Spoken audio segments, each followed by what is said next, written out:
The African Continental Free Trade Area Secretariat and the African Export-Import Bank have signed an agreement on the management of the base fund of the African Continental Free Trade Area Adjustment Fund.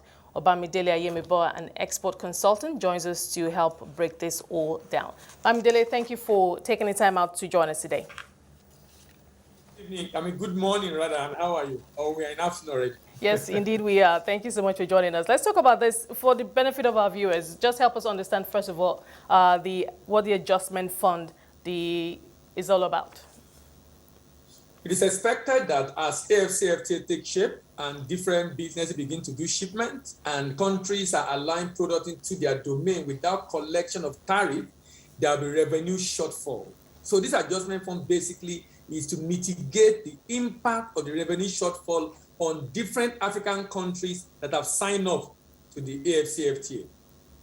Okay, then let's move on. Now, the facility, we understand, consists of the base, general, and credit funds. Could you break that down for us? What do we need to know about that? The general and credit fund are not yet, they are still sourcing for that, but the base fund, Negin are committed about $1 billion to that. So this fund will be coming to countries in form of grant and loan to be able to help the country mitigate the short-term funding that they're going to be exposed to. Considering the fact that this will not be for long, even though the plan is to be for the next 10 years, it's not for long because it's expected that as trade begins to grow, countries also are going to begin to see increase in revenue. But at the beginning, we expect a shortfall, and that's why this becomes necessary. Now, for the general fund, we're also expecting there to be concessional funding. I just wonder what kind of rates, could come with the funding. I think it's going to be, dollar transaction, funding are usually single digits. So I expect a very low rate, maybe 1%, 2%, 3%, and probably with some moratorium, just the way a number of all the loan from IMF and World Bank have been. I don't expect anything different from that. All right, just your general thoughts. You and I have had a conversation on the African Continental Free Trade Area and what we expect, the kind of impact we expect it to have on trade on the African continent, especially from the time when it officially commenced. And also earlier this year, we had the launch of the Pan-African Payment Settlement System, PAPS, which is supposed to also help facilitate payment and clearing of cross-border trade and also save companies or players about $5 billion annually in payment transaction costs. So what does this mean for trade with this fund at concessionary rates? What kind of impact should we expect? Now, I love the way the Afreximbank, AfCFTA Secretariat are thinking around AfCFTA. They are anticipating ahead the likely impediment, the likely challenges, and putting in place measures to minimize the impact as much as possible. Take, for example, the PAPS. We know that trade cannot happen without payment, and that has been sorted with the launching of Pan-African Payment System. Now, another challenge is, which happened in West Africa, is that I'm shipping to country in West Africa, and sometimes you have some issues at the border, even though we have signed this agreement, but sometimes you still have to pay some fees and levies, and so it's like the countries are finding it difficult to accept, even though they've signed. So different issues between the government and the agency.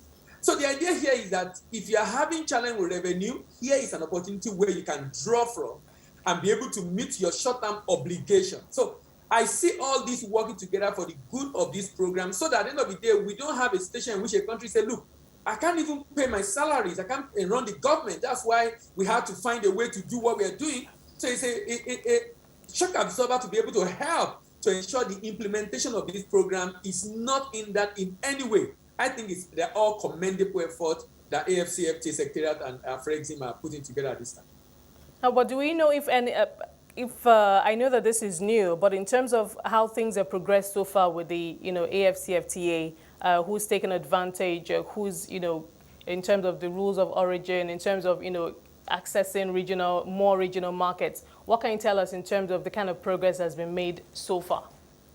There was an announcement made, I think last week, where the ministers of trade of different African countries that have signed and ratified came together, and the Secretary General announced that about 88% rule of origin has been negotiated. 88%.